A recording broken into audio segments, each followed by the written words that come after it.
புதுவையில் செட்டிப்பாளையம் காவல் நிலைய போலீசார் மேற்கொண்ட ரோந்து பணியின் போது கல்லூரி மாணவர்களின் விடுதியில் இருந்து பயங்கர ஆயுதங்கள் மற்றும் கஞ்சா பறிமுதல் செய்யப்பட்டுள்ளது.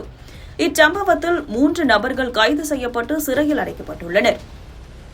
கடந்த ஆகஸ்ட் 13ஆம் தேதி நள்ளிரவு செட்டிப்பாளையம் காவல் நிலைய தலைமை காவலர் பிரபாகரன் மற்றும் காக்கி பீட் அலுவலர் கனகராஜ் ஆகியோர் ரோந்து பணியில் ஈடுபட்டிருந்தனர்.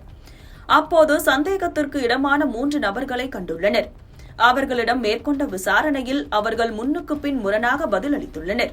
இதையடுத்து போலீசார் அவர்களை சோதனையிட்ட போது அவர்களிடம் அரிவாள் மற்றும் கத்தி உள்ளிட்ட ஆயுதங்கள் இருப்பது தெரியவந்தது.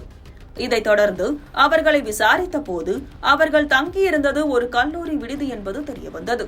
விடுதி நிர்வாகத்திடம் விசாரித்த போது சீனியர் மாணவர்கள் 2 நாட்களுக்கு தங்களது நண்பர்களை தங்க வைக்குமாறு கோரியதாக தெரிவித்துள்ளனர். சம்பந்தப்பட்ட மாணவர்களின் அறையில் போலீசார் நடத்திய சோதனையில் அதிபயங்கரமான பட்டா கத்தி, வீச்சரிவாள், ஸ்க்ரூ டிரைவர் மற்றும் பேனா கத்தி போன்ற பல ஆயுதங்கள் கண்டுபிடிக்கப்பட்டு பறிமுதல் செய்யப்பட்டன. மேலும் அங்கிருந்த 2 கிலோ கஞ்சாவும் கைப்பற்றப்பட்டது. போலீசாரின் இந்த நடவடிக்கையின் போது 3 பேரில் ஒருவர் தப்பியோட முயன்றுள்ளார். அவரை துரத்தி பிடித்த போலீசார் துணிச்சலுடன் கைது செய்தனர்.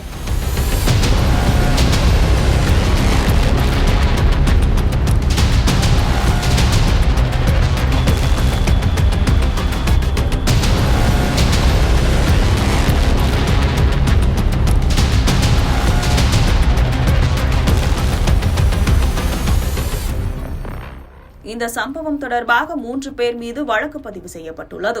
கைது செய்யப்பட்டவர்கள் மதுரை மாவட்டத்தைச் சேர்ந்த கருப்புசாமி, சந்தோஷ்குமார் மற்றும் பிரவீன் என அடையாளம் காணப்பட்டுள்ளனர். கருப்புசாமி மீது கொலை முயற்சி, திருட்டு மற்றும் வழிப்பறி உட்பட 8 வழக்குகள் நிலுவையில் உள்ளன. சந்தோஷ்குமார் மீது திருட்டு வழக்கு நிலுவையில் உள்ளது. பிரவீன் மீது திருட்டு வழக்கு மற்றும் ஆயுதம் வைத்திருந்த வழக்கு உட்பட பல வழக்குகள் நிலுவையில் உள்ளன. 3 பேரும் நீதிமன்றத்தில் ஆஜர்படுத்தப்பட்டு கோவை மத்திய சிறையில் அடைக்கப்பட்டனர். இரவு ரோந்து பணியில் துணிச்சலுடன் செயல்பட்டு குற்றவாளிகளையும் ஆயுதங்களையும் பறிமுதல் செய்த காவலர்களுக்கு மாவட்ட காவல் கண்காணிப்பாளர் பாராட்டு தெரிவித்துள்ளார். இது தொடர்பான கண்காணிப்பு கேமரா காட்சிகள் வெளியாகியுள்ளன.